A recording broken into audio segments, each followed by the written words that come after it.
another blue top here to 52, 4 up in front. By 5 to 24, he's got the 1888 with him to the inside. Inside, still top. Hold your line. Inside. Still trying the outside, outside. He drove up on you, didn't know what he was going to do. Clear. Not your deal, man. I think the nose knocked in or knocked down or top of splitter or something. Killed. Get destroyed. 10-4, man. 15-4.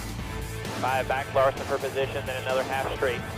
I don't give a Tony. Just go home. I'm going to blow your right front tire here in a second. We'll have a caution. We'll do whatever the we can do after that. Was told he was going to go high. Thought he was going to go high. He went middle because thought he was going to go high. And killed our day. I don't know. I mean, should have run 4th probably, but instead 19th. I don't know. We're the top echelon of motorsports, and we got guys that have never won late model races running out here on the racetrack. It's pathetic. They don't know where to go. So, what else do you do? You had that 45-point buffer. You fall back on that. It's pathetic to have to lean on insurance. My premiums are going to go up. Kyle Busch tried real hard to do his best in that interview, and it was just a little bit too long. He finally lost it. You know, Kyle Busch is a lot of things, but one thing he really is funny. In the heat of a moment like that, throw a, my premiums are going to go up. Yes. I laughed That was real funny. hard as I was watching that. There's a lot going on there, guys. And I think Dale said it real good. Maybe one question too long. Yep. Sometimes we've all been at a party and you stay maybe just one song Just too a long. little too long, man. And I think that's what happened. But we want to hear. I close the parties down every time. Is that what you're That's my point. Yeah. That's what we speak of. In drifting, they call, just one more lap, and then your car's on a trailer. So let's get to the phones. We got Dwight on the line. Dwight, thanks for calling in. What's on your mind? Yeah, I was just wondering, mainly Kyle, for you, because you've been out there a lot, but we've had guys that's been back markers. I've been watching NASCAR and been a fan since early 70s. Cecil Gordon, James Hilton, Ed McGree. I mean, those guys were back markers running 7, 8, 10 laps down. So for Kyle to bash these guys and their car owners and sponsors, what's your thought? Yeah, look. Well, Ned Jarrett did win a race at Darlington by 14 laps, so they're all back markers. Yeah, we're all back markers. True. But here's the thing. Here's the thing. I don't like that every driver gets out of the car and says the same thing. That's what I love about Kyle Busch. He gets out of the car, he tells you what's on his mind. Whether you like it or not, it doesn't make any difference, and then he walks off. What I don't like is he crossed a little bit of a line here for me by slamming these guys. By slamming these guys and their teams and talking about not winning championships. He put himself in a position to say, I'm the guy that should judge you, and you shouldn't be out here. You shouldn't be out here on the racetrack because you haven't done X, Y, and Z. You haven't checked off the blocks. That's not his job. So I don't appreciate that part of it. I appreciate his frustration. I appreciate what that team did to run in the wall on lap 20 and come back and have a shot at a top 3 or top 4 finish.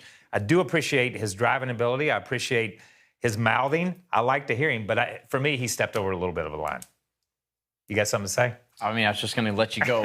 Is that it? Wow. That's all. I'm stopping. I'm stopping because I don't want to go that. You want to give me one more question? Yeah, No. No, I mean, I agree with everything you say, and I really do think Kyle Busch, I mean, at the end of it, may be the best of all time. Yeah.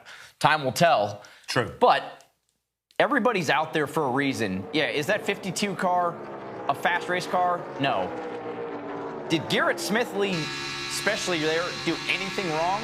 No. Watch it. He doesn't change lanes. He runs the same black line all the way around through the corner. Yeah. And even after he gets hit, he runs the same line. Yes, he's running 20 mile per hour slower than Kyle Busch at that point, and most of that is because of the car. Yeah. So True. I love Kyle Busch. I think he can wheel a race. He can wheel any type of race car, and we see it when he gets in them.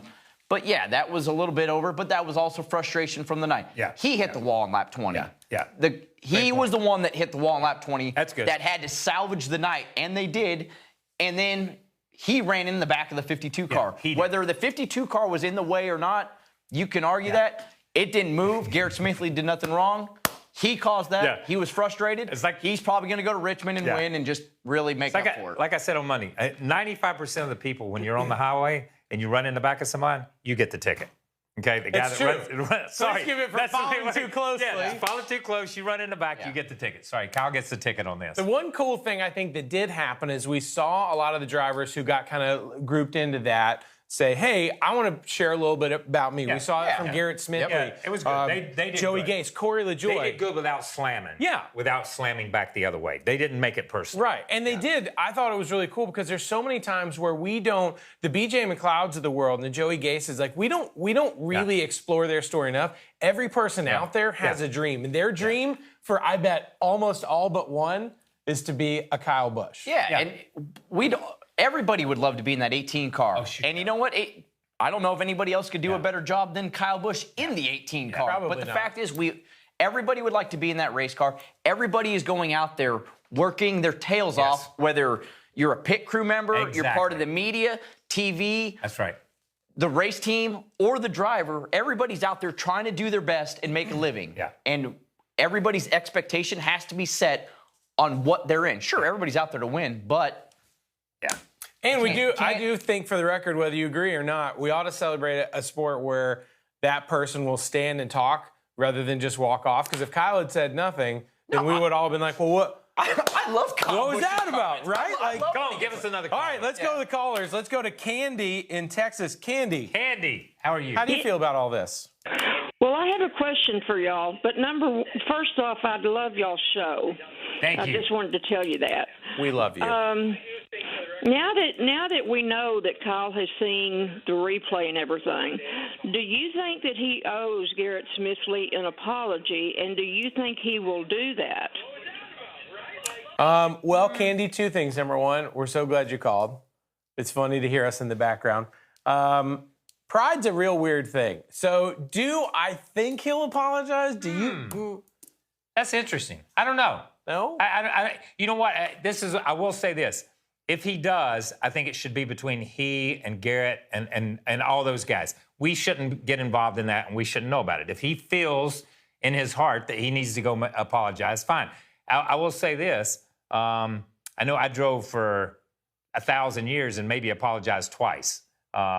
Maybe, you just don't, man, because you're so arrogant in what you believe. I always believed I was right. I could watch it on film and see that I was wrong, but I'm going to stand behind what I said. You know what I mean? Because you don't want to show that weakness of backing down sometime. But if you do, it's behind closed doors where it's me and you. You know what I mean? And we understand where we're at and we move from there.